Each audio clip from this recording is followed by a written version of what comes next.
जय भीम इंडिया पर मैं पल्लवी डोंगरे आपका स्वागत करती हूँ। खबरों को विस्तार से जानेंगे ही, लेकिन सबसे पहले नजर डालते हैं आज की सुर्खियों पर। कलमेश्वर के वेना जलाशय में 8 युवकों की डूबने से हुई मौत। सेल्फी खींचने के दौरान नाव पलटने से हुई मौत। अनुजा सुनील पार्डीकर परिवार ने हिंदू धर्म त्याग अपनाया, बौद्ध धर्म। आषाढ़ पूर्णिमा के अवसर पर पार्डीकर परिवार ने 22 प्रतिज्ञा लेकर किया पंचशील। आषाढ़ पूर्णिमा के अवसर पर महाराष्ट्र भर में धम्म कार्यक्रम आयोजित। अकोला के शीर्ला बौद्ध भूमि में सैकड़ों की संख्या में पहुंचे अनुयायी। अब खबरें विस्तार से। Nagpur Amravati national highway number 6 पर स्थित वेना जलाशय में रविवार को पिकनिक मनाने पहुंचे युवाओं को सेल्फी लेना उस समय महंगा पड़ गया जब एक और भार अधिक हो जाने से नाव उलट गई। हादसे के समय नाव में 11 युवक सवार थे। इनमें से 8 युवक डूब गए तथा 3 ने तैरकर जान बचा ली।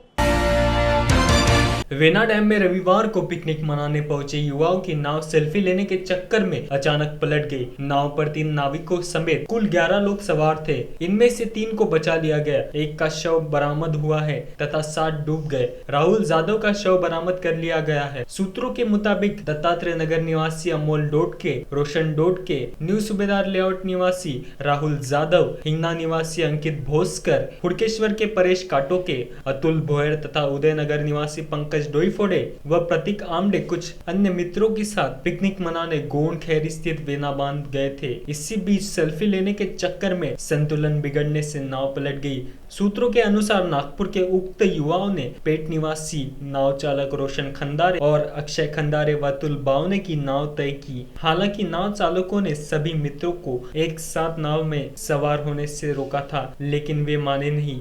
नाव में एक साथ इतने लोगों के सवार होने की क्षमता नहीं थी, पर किसी ने भी नाविक की नहीं सुनी। हादसा होने पर सूचना जिला पुलिस नियंत्रण कक्ष को दी गई। आषाढ़ पूर्णिमा के अवसर पर नांदेड़ के कपिल वस्तु बौद्ध विहार में अनुजा सुनील पार्डीकर नामक परिवार ने हिंदू धर्म के मातंग समाज को त्याग कर बौद्ध धर्म को अपनाया। इस अवसर पर भारतीय बौद्ध महासभा के राष्ट्रीय संगठक प्रभाकर नांदेकर ने पार्डीकर परिवार को 22 प्रतिज्ञा और त्रिशरण पंचशील दी।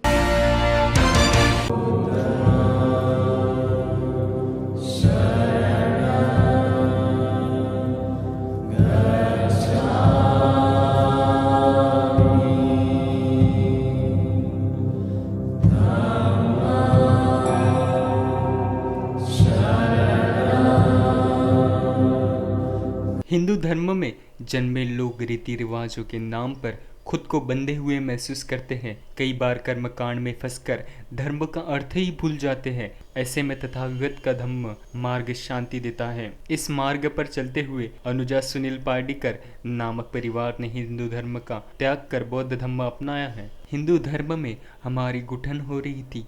बौद्ध धर्म में इंसान बनकर सम्मान से जीने का हमने फैसला किया है। ऐसा बौद्ध धर्म को स्वीकार करने के बाद पार्डीकर परिवार ने लॉर्ड बुद्धा टीवी पर बात रखी।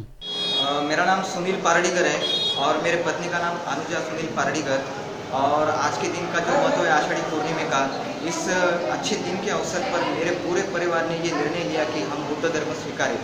जिस जाति में से मैं आया हूँ वो हिंदू धर्म की मातंग जात है और इसमें से बहुत सालों से मैं विचार कर रहा था कि और आज के दिन ये अवसर आया और इसका मुझे लाभ मिला और मैं पूरे मेरे हिंदू धर्म को त्याग कर आज मैं बौद्ध धर्म का स्वीकार कर लिया हूँ। इसका मेरे पूरे परिवार से मुझे बहुत अभिमान है। तथागत भगवान बुद्ध और बोधिसत्व परम पूज्य डॉक्टर बाबा साहब अम्बेडकर, इनके विचारों को और प्रतिमाओं को विनम्र अभिवादन करता हूँ। आपने जो सवाल किया है, मैं तो आज परिवार जो दीक्षित हुआ है, इनके दीक्षित होने के निर्णय से मैं बहुत प्रभावित हुआ हूँ। इतना प्रभावित हुआ हूँ कि सही मायने में आज भगवान बुद्ध का मार्ग डॉक्टर बाबा साहब अम्बेडकर ने दिखाई हुई दिशा आज पूरे समाज के सामने, पूरे देश के सामने इस संस्कार विधि से आप सबके सामने आई है। तो मुझे इनके धर्मांतर से बहुत खुशी हो। अकोला में पातुर महामार्ग के शिरला बौद्ध भूमि पर आषाढ़ पूर्णिमा के उपलक्ष्य में कार्यक्रम लिया गया। इस दौरान भंते बी संघपाल ने बौद्ध देशना देते हुए कहा कि आषाढ़ पूर्णिमा के दिन तथागत ने पहली बार धम्म संदेश दिया था।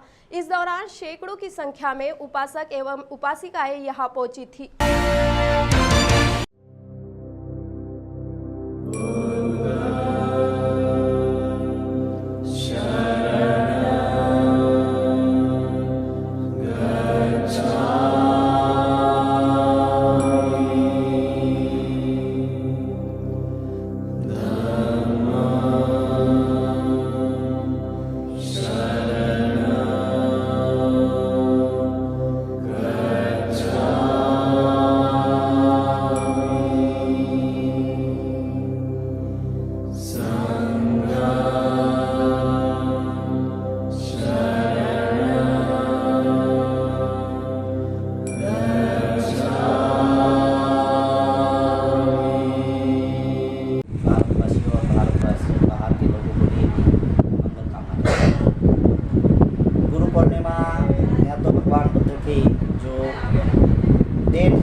विपश्यना के माध्यम से जो लोगों को दुख मुक्त करने का मार्ग जो बताया भगवान बुद्ध ने, तो आज का दिन सर्वप्रथम ये होगा है कि बुद्ध को ज्ञान प्राप्ति हो गई और बुद्ध ने 5 लोगों को शिष्य दिया है, 5 लोगों को दीक्षित दिया है और धर्म प्रचार और प्रसार के माध्यम से लोगों को दुख मुक्त का मार्ग भी बताया। बुद्ध कहते हैं कि चरत भिक्षवे चारिकम बहुजन हिताय गौतम सुखाय। ये जो 5 भिक्षु है, भिक्षु हो कि आप हर एक दरवाजे पर जाकर लोगों को धम्म सिखाना, लोगों के कल्याण के लिए जो मैंने मार्गोपदेश दिया है उसका मार्गदर्शन करना सही ढंग से, ताकि वो लोग दुख मुक्ति से बने। आज के दिन बुद्ध ने सर्वप्रथम जो वर्षवास भी मना लिया है। वर्षवास का मतलब जो है, वर्षवास माने वर्षा वृष्टि में भिक्षु एकत्र रहते और एकत्र विहार कर लेते हैं। जैसे कि वर्षा होती है तो बाहर कहीं चारिका करने के लिए तो नहीं जा पाते हैं क्योंकि हानिकारक होता है। उस समय भी होता है, आज भी होता है। तो इस माध्यम से बुद्ध ने भिक्षुओं को आदेश दिया है कि भिक्षु हो, वर्ष काल में आप सभी लोग इकट्ठा रहकर एक विहार में रहकर धम्म देशना देकर लोगों को दुख मुक्ति का मार्ग बताइए। बुद्ध ने यही तो किया है। आज की वर्षवास की शुरुआत करी जाती है कि महाराष्ट्र के अंदर भी ऐसा प्रोग्राम मनाया जाता है। हर एक बिहार में कई भिक्षु हो, उपसंपत्ति भिक्षु हो, उपसंपत्ति भिक्षु जहाँ पर बिहार रहता है, बिहार जाकर अपना 3 महीने के लिए 90 दिन के लिए वर्षवास काल संपन्न कर देते हैं। बुद्ध ने बताया कि जो मैंने बताया है, जैसे कि दुख मुक्ति का मार्ग जो है, पहले एक बात है कि आर्य अष्टांगिक मार्ग। आर्य अष्टांगिक मार्ग से इतना समझो कि ताकि स्वयं दुख से मुक्त बने। जब भिक्षु स्वयं दुख से मुक्त होगा तो आम पब्लिक भी दुख मुक्त से बनेगी। ये तो बुद्ध ने आदेश दिया जो है। पहले एक बात है कि आर्य अष्टांगिक मार्ग। आर्य अष्टांगिक मार्ग से इतना समझो कि ताकि स्वयं दुख से मुक्त बने। जब भिक्षु स्वयं दुख से मुक्त होगा तो आम पब्लिक भी दुख मुक्त से बनेगी। ये तो बुद्ध ने आदेश दिया है। और ताकि सभी लोग सुख से भरे संपन्न मंगल कार्य करने के लिए और सभी लोगों के लिए उपदेशित करने के लिए उन्हें बताया है। एक तो एक बात ऐसी है कि कई लोगों के सामने ऐसा सवाल खड़ा होता है कि भाई महाराष्ट्र के अंदर ऐसे होते हैं कि वर्षवास भिक्षु लोग भी करते हैं, कई उपासक उपासिका भी कर लेते हैं, लेकिन केवल उपासक लोगों के लिए ये वर्षवास नहीं है, भिक्षु के लिए है। 227 नियम का पालन करना अनिवार्य है। और एक दूसरी ऐसे बाबा साहब अम्बेडकर ने बुद्ध और उनका धर्म जो अपने स्वयं हस्ती ग्रंथ लिखा है, उसमें भिक्षु के कर्तव्य और उपासक लोगों के कर्तव्य बताए गए हैं। तो उपासक लोग भी इस वर्षावास काल ऋतु में अपना जीवन सदशील सद्वर्तनीय बना लेते हैं। जैसे कि उपोषण करते थे। उपोषण भगवान बुद्ध ने बताया उपोषण है। कई लोग ऐसे उपासक उपासिकाएं हैं कि बुद्ध के मार्ग पर चलने वाले हैं, धर्म के मार्ग पर चलने वाले हैं। और संघ ने जो बताया है अच्छी तरह से कि बुद्ध की वाणी धम्म की वाणी जो संत बताए हैं उस रास्ते पर चलने का पूरा प्रयास कर लेते हैं। और वो भी लोग ऐसे हैं कि वो खुद अपने जीवन के एक पारमिता पूर्ण करने के लिए जैसे कि उपोषण व्रत धारण कर लेते थे। अष्टशिल का पालन करना अनिवार्य, अष्टशिल का पालन करते हैं लोग। कई लोगों को ज्ञान है नहीं है, लेकिन फिर भी इस मार्ग पर चलने का पूरा प्रयास करने का जो प्रयत्न करने हैं बहुत अच्छा है, बहुत अच्छा होते हैं, ताकि आने वाली जो हमारी पीढ़ी है, आने वाली पीढ़ी के लिए बुद्ध आसान से।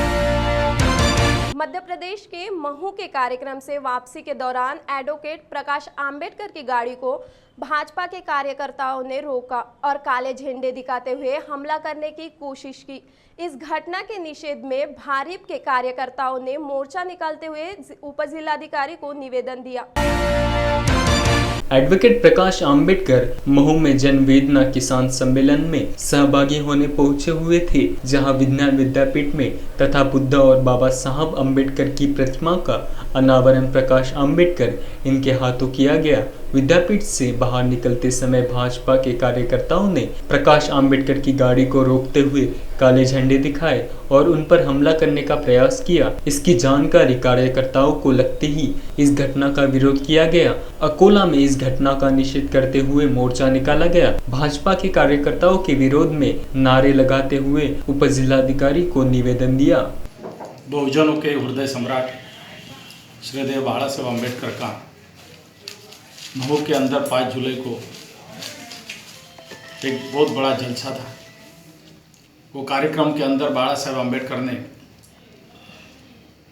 वहाँ पे लोगों से कुछ पहले मीटिंग लिया और बाद में सभा के अंदर बाला साहब अम्बेडकर ने वहाँ पे फुले शाह अम्बेडकर की विचारधारा रखा।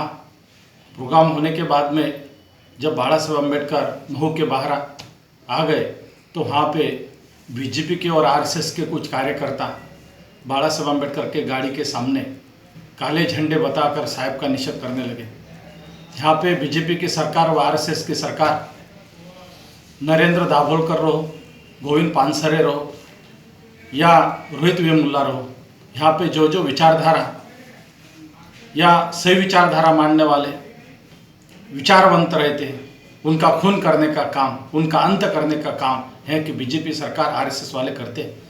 वही हिसाब से बाला साहब अम्बेडकर पे वहाँ पे गाड़ी पे हमला करने का काम ये बीजेपी वालों ने किया। आज भारी बहुजन महासंघ के जिला के अध्यक्ष काशीराम जी साबड़े साहब, जिला के अध्यक्षा अवचारताई, यहाँ पे आमदार सिरस्कार जी, पूरे कार्यकर्ता ये शहर के और जिले के प्रमुख पदाधिकारियों के यहाँ पे नेतृत्व में धिंगरा चौक के अंदर ठिया आंदोलन दिया और बाद में कलेक्टर को यहाँ पे निवेदन सौंपा गया। दलितों के राजा भीमराव जी आम्बेडकर साहब, उनका जन्म हुआ था। वहाँ पे हमारे राष्ट्रीय नेता श्रद्धेय बाला साहब आम्बेडकर जी वहाँ एक प्रोग्राम के लिए गए थे और वहाँ पे बीजेपी के लोगों ने और आरएसएस के लोगों ने उनकी गाड़ी के सामने हल्ला करने की कोशिश की उनके ऊपर, मगर पुलिस प्रोटेक्शन मिला और वहाँ से साहब को सुखरूप निकाला गया।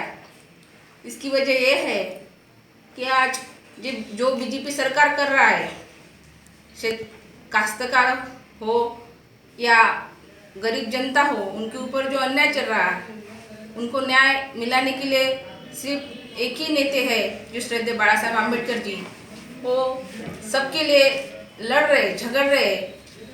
इसके वास्ते उन्हें रोकने के लिए ये आरएसएस वालों ने और बीजेपी वालों ने एक षड्यंत्र रचा कि इनको रोकना चाहिए, कि एक ही नेता है जो उनके विरोध में बात करते हैं, उनको सही रास्ता बताने की कोशिश कर रहे हैं हमारे श्रद्धेय बाला साहब आम्बेडकर जी।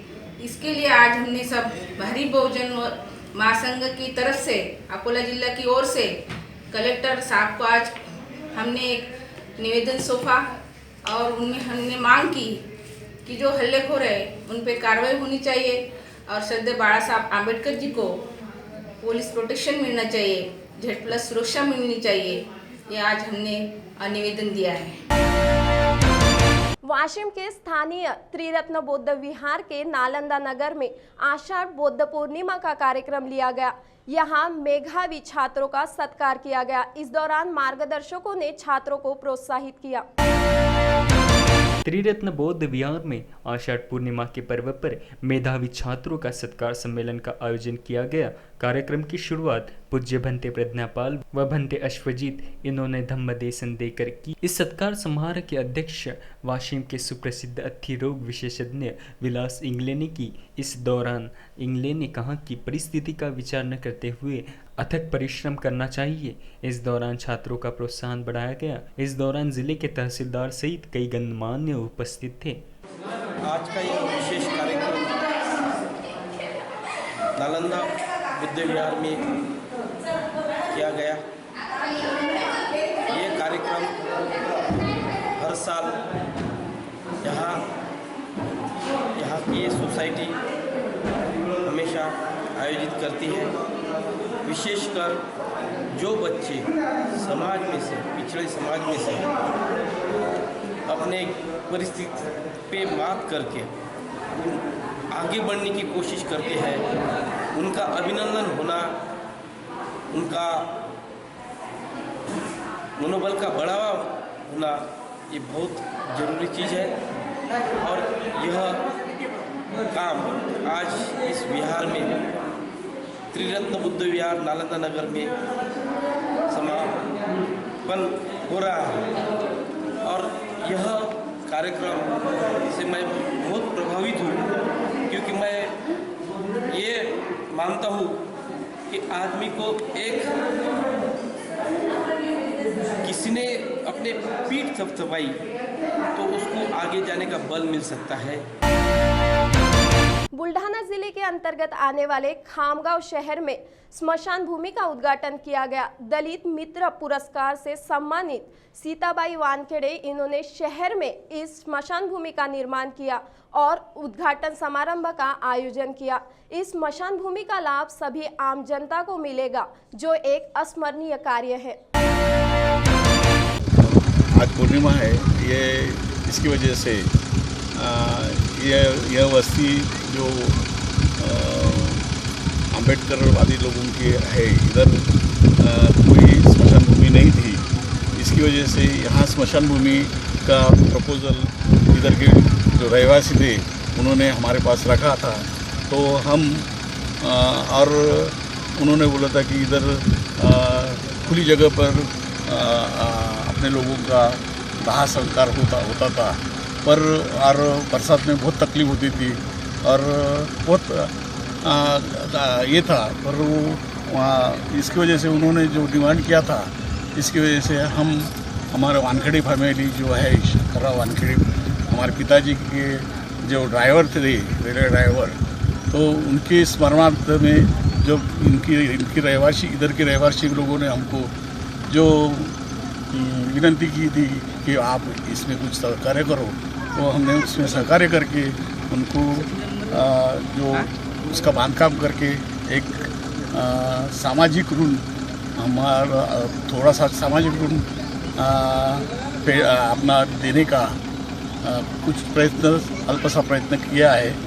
और इसमें सब लोगों ने, जैसा सब लोगों ने साथ दिया, उन्होंने कोई लोगों ने इसमें उन्होंने श्रमदान दिया, जिसको जो जमता है उन्होंने वो सब ये करे, उनका भी ऋणी है मैं। और ऐसा ही सब अपन भाईचारा से रहे तो अपन प्रगति कर सकते और बुद्ध के मार्ग अपन उसके अनुसरण से अपन जीवन सफल बना सकते और सबको मंगल कामना। वानखेड़े परिवार ने किया है। उन्होंने यहाँ पे जो एक स्मशान भूमि का जो काम किया है वो 3-3.5 लाख से भी ज़्यादा है। तो वो उन्होंने अपने खुद के श्रमदान से यहाँ पे किया है।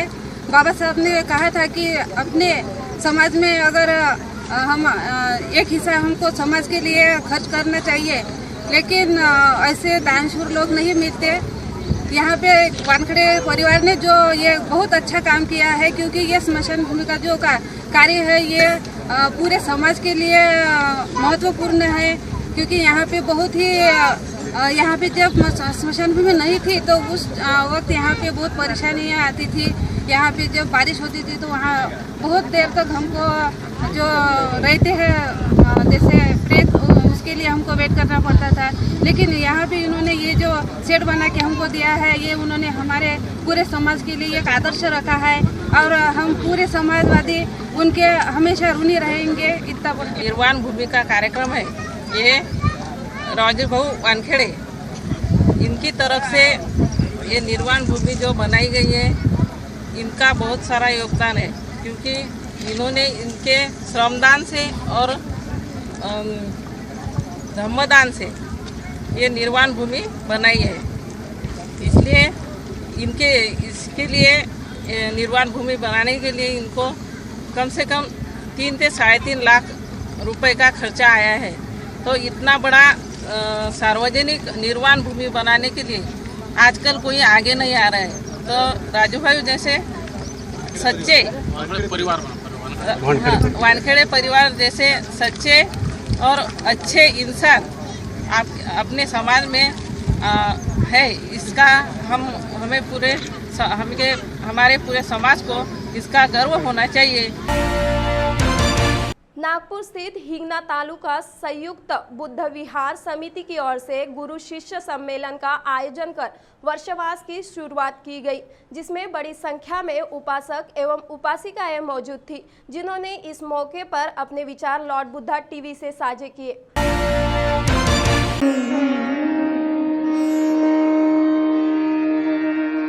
बुद्धं शरणं गच्छामि धम्मं शरणं गच्छामि संघं शरणं गच्छामि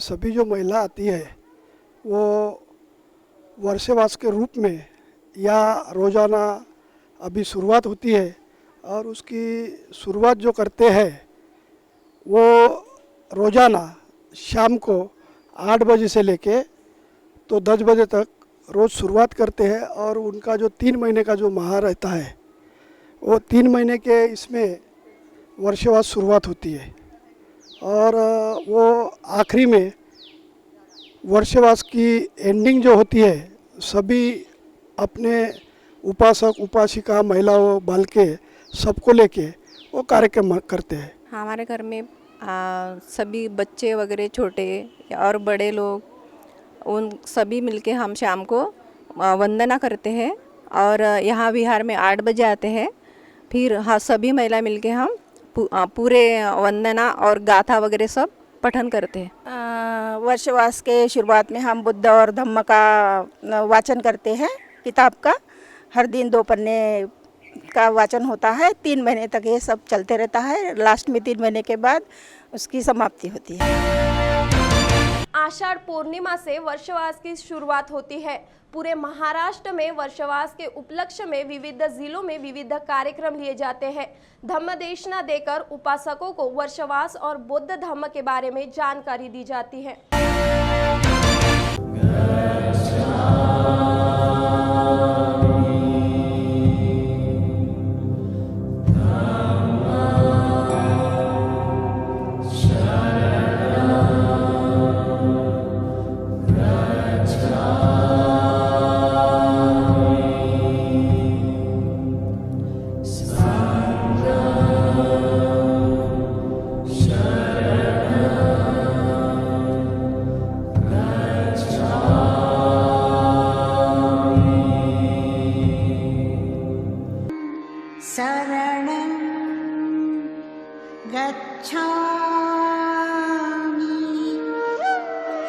धम्मं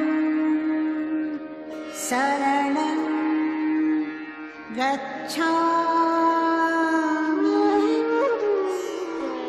संघं शरणं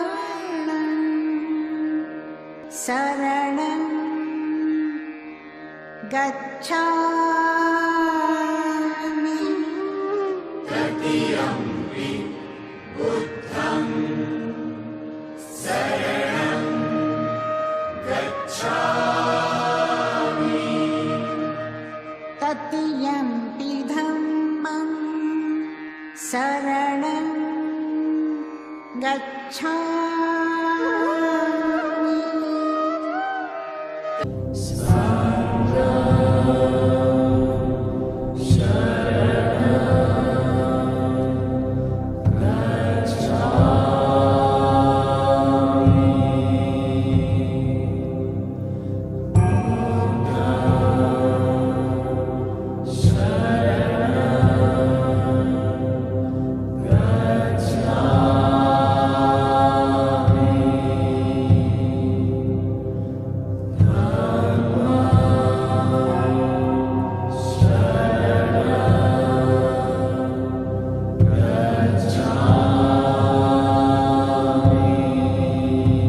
बुद्धं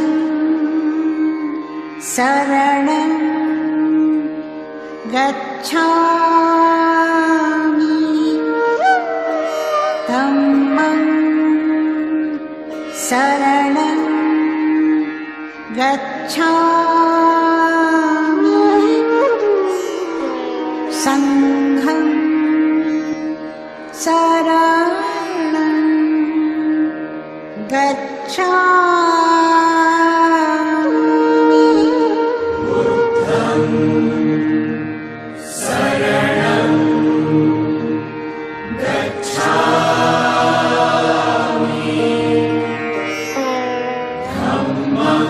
गच्छामि धम्मं शरणं गच्छामि संघं शरणं गच्छामि शरणं गच्छामि तृतीयम्पि बुद्धं शरणं गच्छामि तृतीयम्पि धम्मं शरणं गच्छामि तृतीयम्पि धम्मं शरणं गच्छामि तृतीयम्पि संघं शरणं गच्छामि तृतीयम्पि संघं शरणं गच्छामि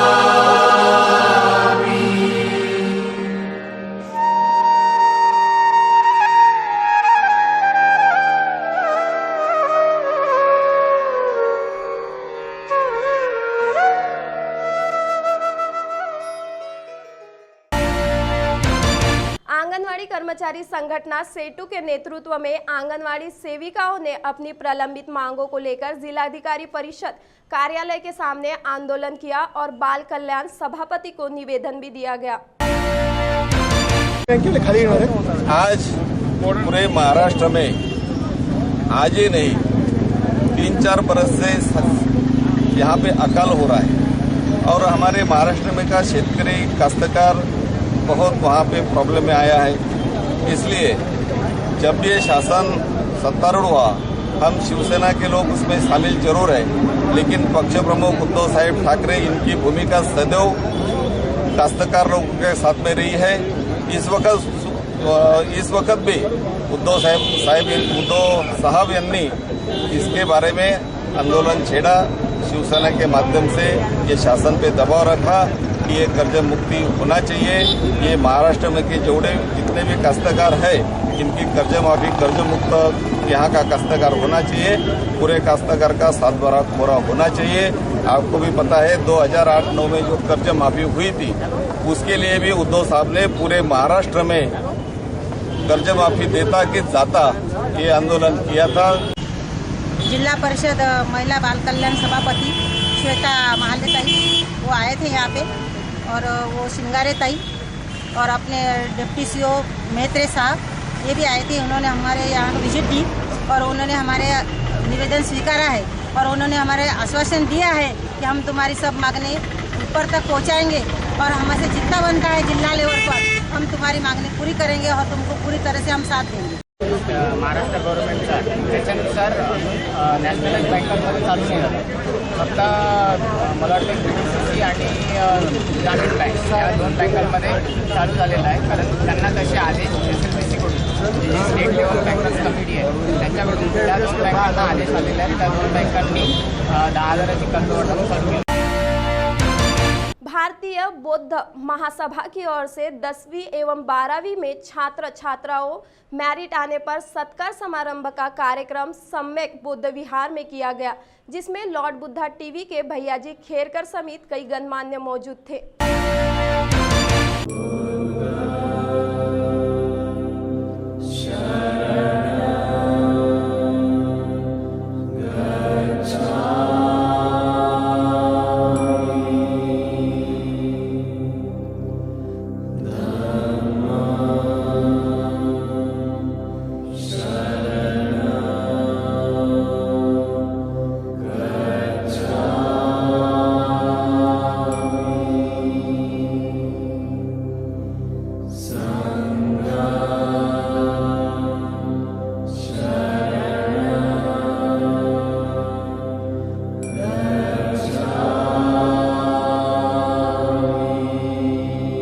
जय भीम। मैं रूपचंद सुंटक के इस वाटोड़ा परिसर में रहता हूँ। आज यहाँ पर गुरु पूर्णिमा मतलब आषाढ़ी पूर्णिमा के निमित्त यहाँ विहार गए 2013 से अपना कार्यक्रम यहाँ पर होते रहता है। आज हम लोग यहाँ पर जिन लोगों ने मैट्रिक 10वीं में 12वीं में अच्छे परसेंट लेके पास हुए हैं उनका हम लोगों ने यहाँ पर उनको एक सर्टिफिकेट भारतीय बौद्ध महासभा की ओर से दिए और सत्कार किए। हमारी यही चाहत है कि इस नागपुर में जहाँ जहाँ पर बुद्ध विहार हो गए उस विहार में भी हर अपने समाज के लोगों ने अपने समाज के बच्चों का सत्कार करना चाहिए, ताकि उन लोगों का उस सत्कार के माध्यम से अच्छा उनका दिमाग चले और आगे आगे बढ़ते रहे, SSC होके भी आगे में बढ़ते रहे, उनको और गुण मिलना चाहिए करके उनके हर जगहों में उनने वो अपना पढ़ाई करना चाहिए। और जहाँ जहाँ लाइब्रेरी होती है वहाँ पर भी जाके पुस्तकों का उनने ज्ञान लेना चाहिए और पास होना चाहिए, आगे आगे बढ़ना चाहिए। यही मनोकामना हमारी थी। हमने इस बुद्ध विहार में इस वाटोड़ा परिसर में हम लोगों ने ये कार्यक्रम लिए और अच्छा खासा हमको प्रतिशत मिला है। बुद्ध वंदना लिए, यहाँ पर त्रिवार वंदन हुआ, सभी मार्गदर्शन यहाँ पर आए थे, उनने मार्गदर्शन किए, अच्छा लगा और ऐसा सभी तरफ में होना चाहिए, ये हमारी विनंती है और यही होगा। ये जो सर्वोदय नगर है हमारा सम्यक बौद्ध विहार, यहाँ पे जो गुणवंत विद्यार्थी है उनका सत्कार आज हमने किए और उनको शुभकामनाएं दी कि आगे भी चल के और अपनी पढ़ाई और परसेंटेज पे ज़्यादा कवर करने की कोशिश करो। और जो कम ये बार अगर कोई विद्यार्थी नहीं भी आए हैं उतने परसेंटेज नहीं, उनसे भी कामना कर रहे हैं कि वो भी प्रयत्न करें, अगले बार उनका भी सत्कार करेंगे। हमारा ये जो सम्यक बौद्ध विहार है हर साल ये कार्यक्रम करते रहता है। जय भीम इंडिया में आज के लिए सिर्फ इतना ही। देखते रहिए जय भीम इंडिया। जय भीम।